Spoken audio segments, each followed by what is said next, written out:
When I think about all of this, I'm like, you know what? None of this is new. This is nothing new. I don't think many of us know or remember who Joe Biden has always been, dating all the way back to 1972. I showed you a clip. I showed you a very, very old throwback news clip. Even 1972 was before I was even born. I wasn't born in 79.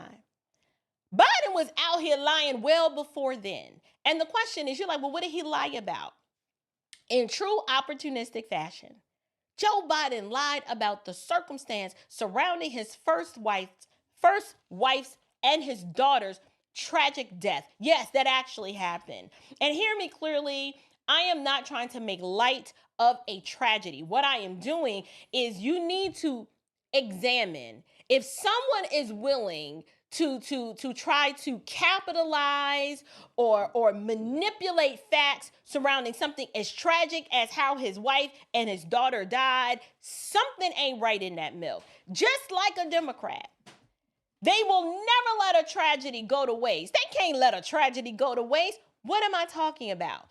I'm going to show, it's quick, it's only a minute long. I want to show that news clip again, and I want you to pay very close attention to the details. Take a listen.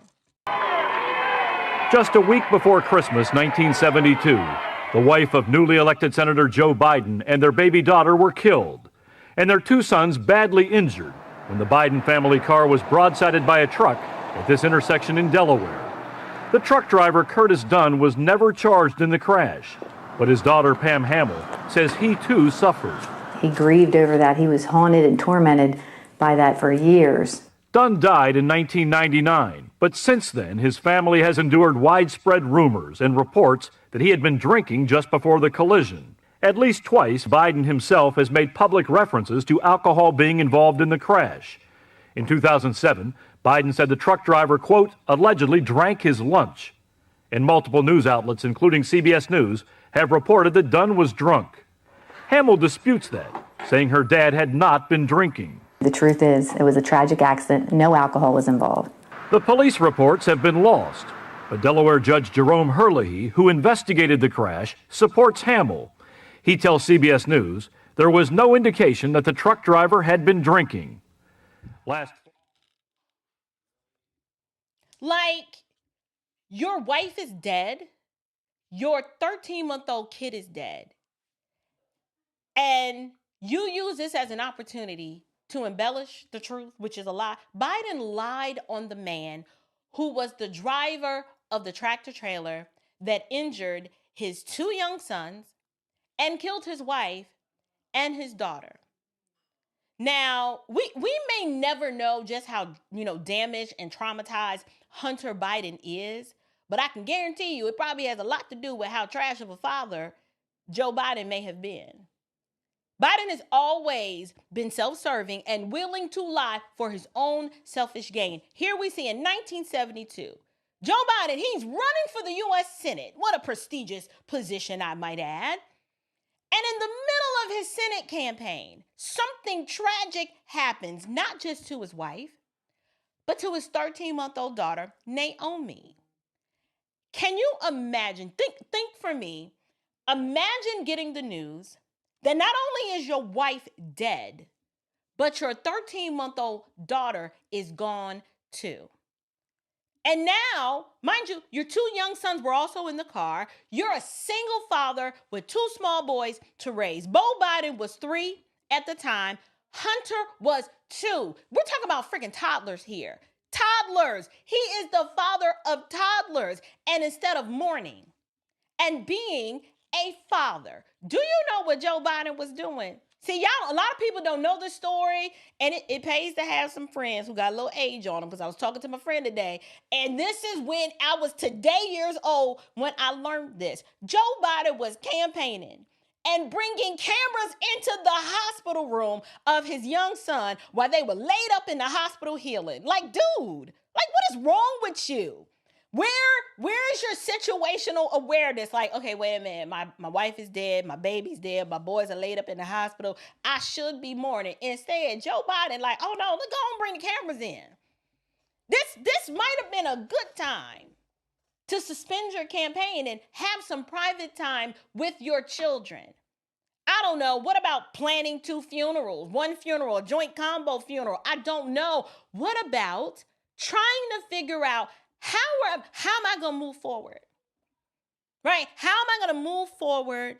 I'm running for Senate. My wife is gone. My baby girl is gone. I got a 2-year-old and a 3-year-old to raise. What about trying to figure that out? Nope. Instead, this man decides to not only stay on the campaign trail, right? He decides he's going to capitalize off the sympathy of the American people and bring you guys directly into the tragedy, bringing cameras into the hospital room. Many of you may not know this, but Joe Biden was sworn into office as a U.S. Senator from the hospital room of his son who was injured in that car crash. Who does that? Who does that? And not only that, he continued to lie and say that his wife and daughter were killed by a drunk driver. Out here talking about, he drank his lunch, just drunk, how you exaggerate the story to really give it like the baby violin effect, tragedy that nobody would want to live through.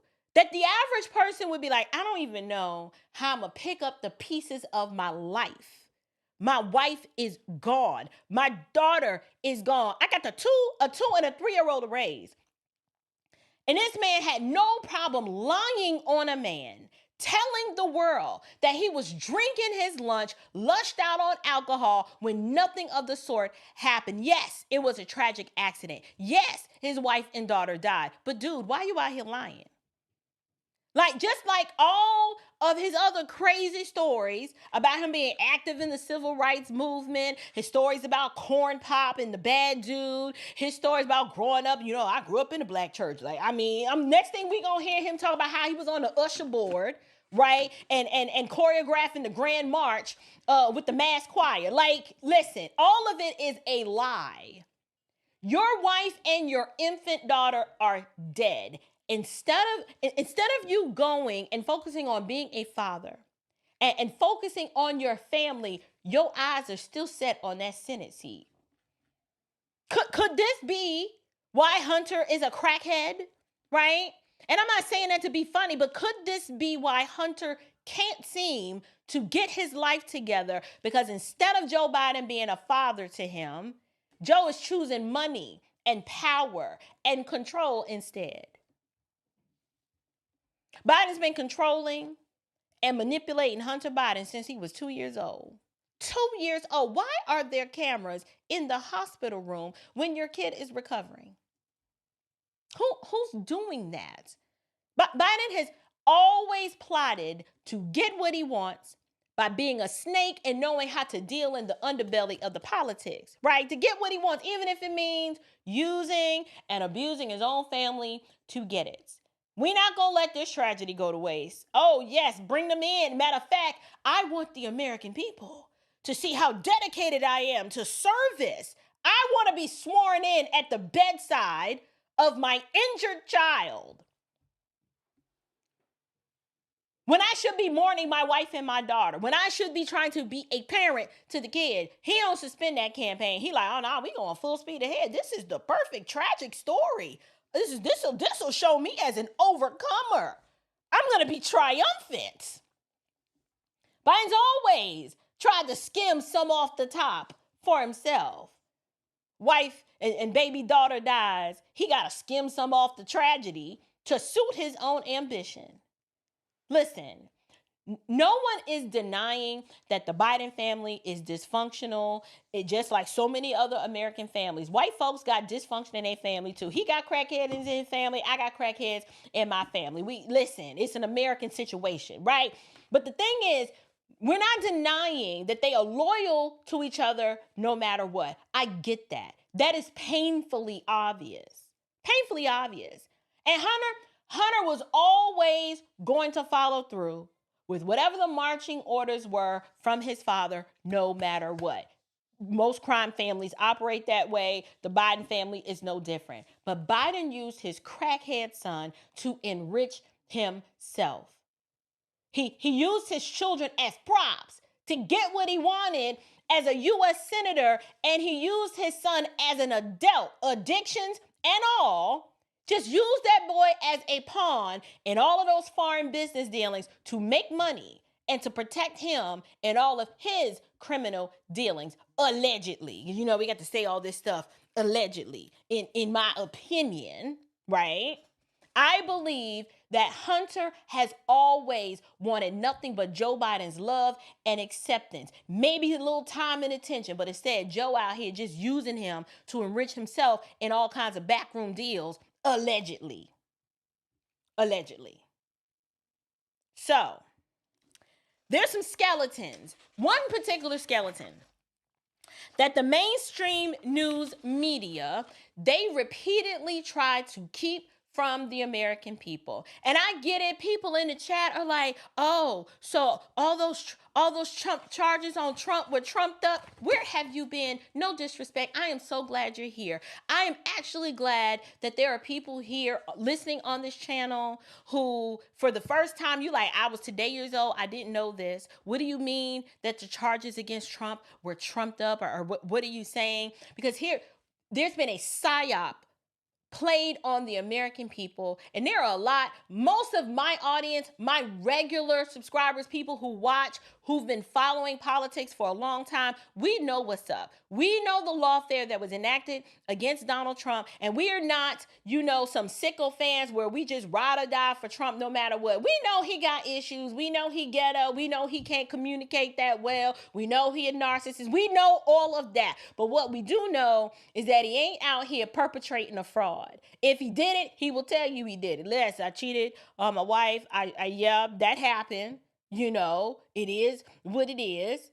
But the person they try to paint him out to be with all four of these cases, there's no legitimacy there. There were none. It was just used as a smokescreen to take the attention off of them real mob boss criminals in that White House that been stealing your money, sending it to Ukraine, circling it back to themselves, and then putting these illegals in your community, rolling out the red carpet, giving them your tax dollars, and then trying to make you feel bad when you don't agree.